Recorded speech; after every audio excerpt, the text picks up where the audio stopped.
ಸಂಸತ್ನಲ್ಲಿ ಕೇಂದ್ರ ಗೃಹ ಸಚಿವ ಅಮಿತ್ ಶಾ ಡಾಕ್ಟರ್ ಬಿಆರ್ ಅಂಬೇಡ್ಕರ್ ಅವರ ಬಗ್ಗೆ ಅವಮಾನಕಾರ ಮಾತುಗಳನ್ನು ಆಡಿದ್ದಾರೆ ಎಂದು ಖಂಡಿಸಿ ಹಾಗೂ ರಾಜ್ಯದ ಬೀದರ್ ಜಿಲ್ಲೆಯಲ್ಲಿ ದಲಿತ ದೌರ್ಜನ್ಯ ಪ್ರಕರಣ ಹೆಚ್ಚುತ್ತಿದ್ದು ಈಶ್ವರ್ ಖಂಡ್ರೆ ಅವರನ್ನು ರಾಜ್ಯ ಸಚಿವ ಸಂಪುಟದಿಂದ ವಜಾಗೊಳಿಸುವಂತೆ ಆಗ್ರಹಿಸಿ ಹುಮ್ನಾಬಾದ್ ಬಂದ್ ಪ್ರತಿಭಟನೆ ನಡೆಸಿ ರಾಷ್ಟ್ರಪತಿ ಹಾಗೂ ರಾಜ್ಯಪಾಲರಿಗೆ ಬರೆದ ಮನವಿ ಪತ್ರವನ್ನ ತಹಲ್ ಮೂಲಕ ಸಲ್ಲಿಸಲಾಯಿತು. ಅಂಬೇಡ್ಕರ್ ಎಂಬ ಹೆಸರು ಫ್ಯಾಷನ್ ಆಗಿದೆ ಎಂದು ಅವಮಾನಕರ ಹೇಳಿಕೆ ನೀಡಿರುವುದು ಡಾಕ್ಟರ್ ಬಿಆರ್ ಅಂಬೇಡ್ಕರ್ ಅವರಿಗೆ ಮತ್ತು ಸಂವಿಧಾನಕ್ಕೆ ಅವಮಾನ ಎಂದು ಮುಖಂಡರು ಮಾತನಾಡಿ ಆಕ್ರೋಶ ಹೊರಹಾಕಿದರು. ಅಲ್ಲದೆ ಬೀದರ್ ಜಿಲ್ಲಾ ಉಸ್ತುವಾರಿ ಸಚಿವರಾದ ಈಶ್ವರ್ ಖಂಡ್ರೆ ಸಚಿವರಾದ ನಂತರ ಜಿಲ್ಲೆಯಲ್ಲಿ ದಲಿತ ದೌರ್ಜನ್ಯ ಪ್ರಕರಣಗಳು ಹೆಚ್ಚಾಗುತ್ತವೆ. ಅದರಲ್ಲಿ ವಿಶೇಷವಾಗಿ ಸಚಿವರ ತವರು ಕ್ಷೇತ್ರ ಭಾಲ್ಕಿ ಕ್ಷೇತ್ರದಲ್ಲಿ ಅತಿ ಹೆಚ್ಚು ದಲಿತರ ಮೇಲೆ ದೌರ್ಜನ್ಯಗಳಾಗುತ್ತಿವೆ. ಅದರ ಪ್ರಯುಕ್ತ ಸಚಿವರಾದ ಈಶ್ವರ್ ಖಂಡ್ರೆ ಅವರನ್ನು ಸಹ ರಾಜ್ಯ ಸಚಿವ ಸಂಪುಟದಿಂದ ವಜಾಗೊಳಿಸಲು ಹುಮ್ನಾಬಾದ್ ಜನಪರ ಸಂಘಟನೆಗಳ ಒಕ್ಕೂಟದಿಂದ ಒತ್ತಾಯಿಸಿದರು. ಕೇಂದ್ರ ಗೃಹ ಸಚಿವ ಅಮಿತ್ ಶಾರನ್ನು ಕೇಂದ್ರ ಸಚಿವ ಸಂಪುಟದಿಂದ ವಜಾಗೊಳಿಸಬೇಕು. ಅಮಿತ್ ಶಾ ವಿರುದ್ಧ ದೇಶದ್ರೋಹಿ ಪ್ರಕರಣ ದಾಖಲಿಸಿ ದೇಶದಿಂದ ಗಡೀಪಾರು ಮಾಡಬೇಕು. ರಾಜ್ಯ ಸಚಿವರು ಹಾಗೂ ಬೀದರ್ ಜಿಲ್ಲಾ ಉಸ್ತುವಾರಿ ಸಚಿವರಾದ ಈಶ್ವರ್ ಖಂಡ್ರೆ ಅವರನ್ನು ಸಚಿವ ಸ್ಥಾನದಿಂದ ವಜಾಗೊಳಿಸಬೇಕೆಂದು ಹಕ್ಕೊತ್ತಾಯ ಸಲ್ಲಿಸಿದರು. ಪ್ರತಿಭಟನೆಯಲ್ಲಿ ಮುಖಂಡರ ನಡುವೆಯೇ ವಾದ ವಿವಾದ ಸೃಷ್ಟಿಯಾಗಿ ಗೊಂದಲ ಸೃಷ್ಟಿಯಾಗಿತ್ತು. ಸೇರಿದ ಸಾವಿರಾರು ಸಂಖ್ಯೆಯ ಸಾರ್ವಜನಿಕರು ನಿಮ್ಮ ರಾಜಕೀಯ ಮನೆಯಲ್ಲಿಟ್ಟು ಬನ್ನಿ ಎಂದು ಆಕ್ರೋಶ ಹೊರಹಾಕುತ್ತಿದ್ದರು. ಗೊಂದಲ ಸೃಷ್ಟಿಯಾಗುತ್ತಿದ್ದಂತೆ ಮಧ್ಯಸ್ಥಿಕೆ ವಹಿಸಿದ ಡಿವೈಎಸ್ಪಿ ನ್ಯಾಮೇಗೌಡರವರು ವೇದಿಕೆ ಮೇಲೆ ನಿಂತು ಸಮಾಧಾನಪಡಿಸಿ ಗೊಂದಲ ಇತ್ಯರ್ಥಪಡಿಸಿದರು. ನಂತರ ಕೆಲವು ಪ್ರಮುಖರು ಮಾತನಾಡಿದರು.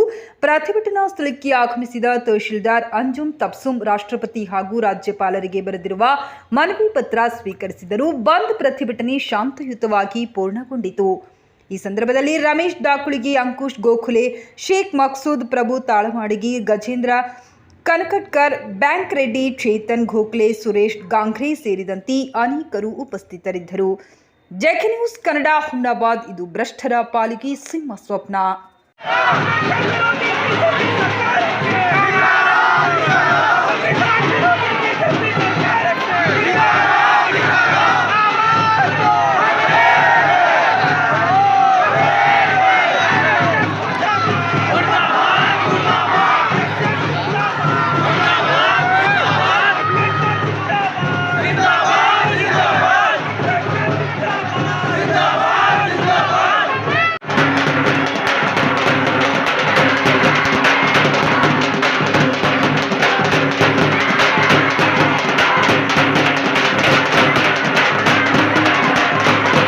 ಧನ್ಯವಾದ ಹೇಳ್ತೀನಿ ನಾನು.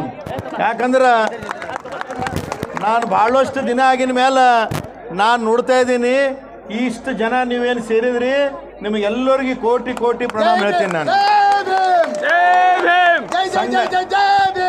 ಯಾಕಂದ್ರೆ ಸಂಘಟನೆಗಳು ಮಾಡಬೇಕಾಯ್ತು, ಹೋರಾಟಗಳು ಮಾಡಬೇಕಾದ್ರೆ ಈ ಥರ ನಾವು ನಾವೆಲ್ಲರೂ ಕೂಡ ಒಂದಾಗಿ ಸೇರಿದ್ರೆ ಮಾತ್ರ ಈ ಥರ ಆದ್ರೆ ಮಾತ್ರ ಸ್ಟ್ರೈಕನ್ನು ನಾವೆಲ್ಲ ಸಕ್ಸಸ್ಫುಲ್ ಆಗ್ತದೆ. ಅದಕ್ಕೆ ತಮ್ಗೆಲ್ಲರಿಗೆ ಅಭಿನಂದನೆ ಸಲ್ಲಿಸ್ತೀನಿ. ಈಗಾಗಲೇ ಸಾಕಷ್ಟು ಜನ ಮಾತನಾಡಿದಾರ. ತಮಗೆಲ್ಲ ಗೊತ್ತಿದ್ದಲ್ಲಿ ನಾವೆಲ್ಲ ಇಲ್ಲೆಲ್ಲ ಯಾಕೆ ಜನ ಸೇರ್ಕೊಂಡಿದ್ದೀವಿ. ಮೊನ್ನೆ ನಡೆದಂಥ ಪಾರ್ಲಿಮೆಂಟ್ ಇದರಲ್ಲಿ ಏನಾಯಿತು, ಅದ್ರ ಸಲುವಾಗಿ ನಾವೆಲ್ಲರೂ ಒಕ್ಕಟ್ಟಾಗಿ ಸೇರಿದ್ದೀವಿ. ಅಂಬೇಡ್ಕರ್ ಅಂಬೇಡ್ಕರ್ ಅಂಬೇಡ್ಕರ್ ಅಂತ ಎನ್ನುವ ಬದಲು ದೇವರ ಹೆಸರು ತಗೊಂಡ್ರೆ ನಿಮ್ಮ ಜನ್ಮ ಸಾರ್ಥಕ ಆಯ್ತದ ಅಂತ ಏನಿವರು ಹೇಳಿದಾರ.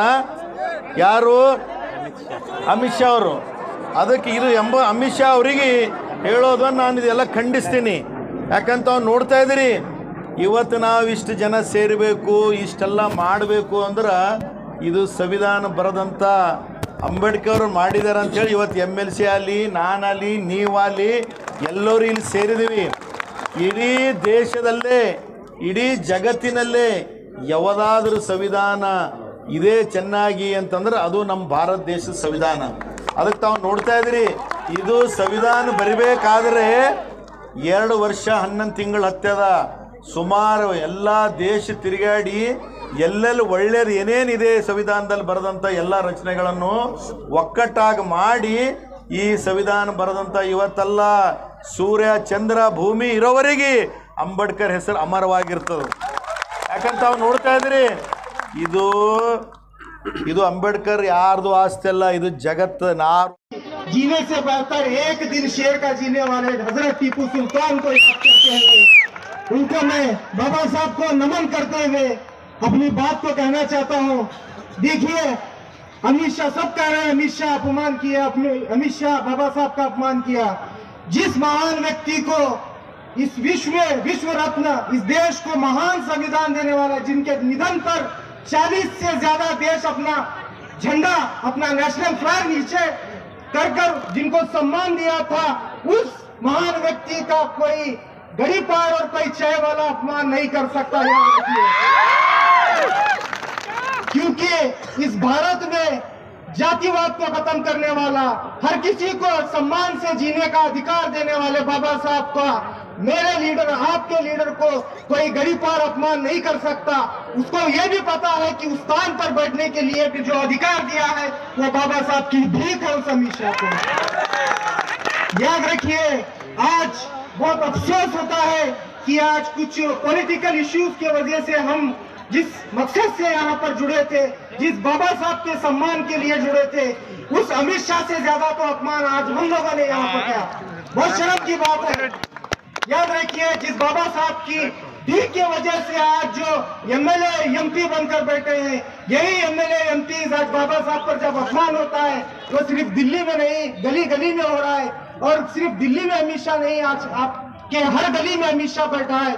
उस अमित शाह को रोकने के लिए आज एकजुट होना है, इस संविधान को बचाने के लिए एकजुट होना है, इस बाबा साहब के नाम को अमर रखने के लिए एकजुट होना है। और याद रखिए, कब तक सूरज चांद रहेगा इस देश में नहीं, इस दुनिया में बाबा साहब का नाम रहेगा।